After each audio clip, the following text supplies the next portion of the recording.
Hi, I'm Paul Torgerson. It's Friday, January 11th, 2019, and this is a look at the information security news from overnight. From ZDNet, y'all better review your cyber insurance policies. A lawsuit has been launched against Zurich Insurance Group by Mondelez in a bid to seek a reported $100 million in damages after an insurance claim was not paid out in relation to a NotPetya cyber attack. The U.S. government said the cyber attacks were the work of the Russian military and were part of the Kremlin's ongoing effort to destabilize Ukraine and demonstrates ever more clearly Russia's involvement in the ongoing conflict. Russia has denied involvement, but because of this pronouncement, Zurich says the NotPetya losses were because of an act of war and will not pay the claim.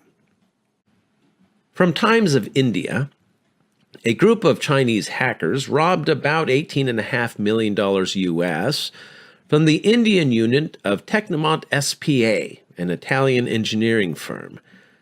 The scammers started with emails and even ended up holding conference calls with the Indian senior team in which they impersonated the Italian CEO, other top executives, and a Swiss lawyer. Kevin Mitnick would be proud.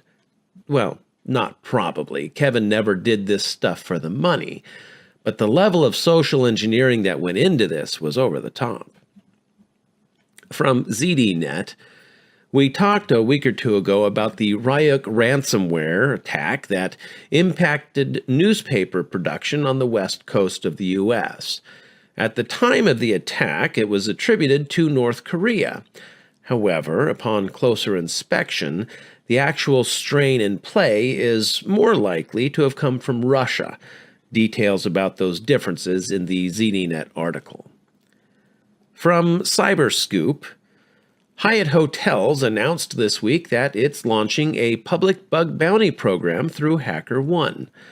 Monetary prizes between $300 and $4,000, depending on severity, will be up for grabs for security researchers that probe its websites and apps and find vulnerabilities that could be exploited by hackers. Fortuitous timing of the announcement given the recent news surrounding Marriott.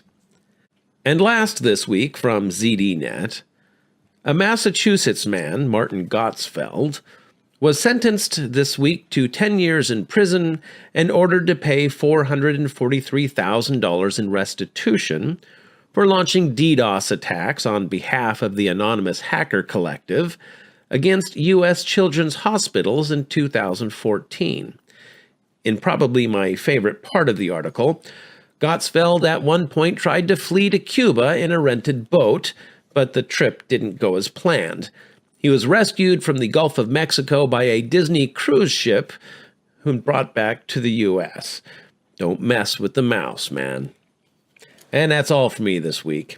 Have a great weekend, and until Monday, be safe out there.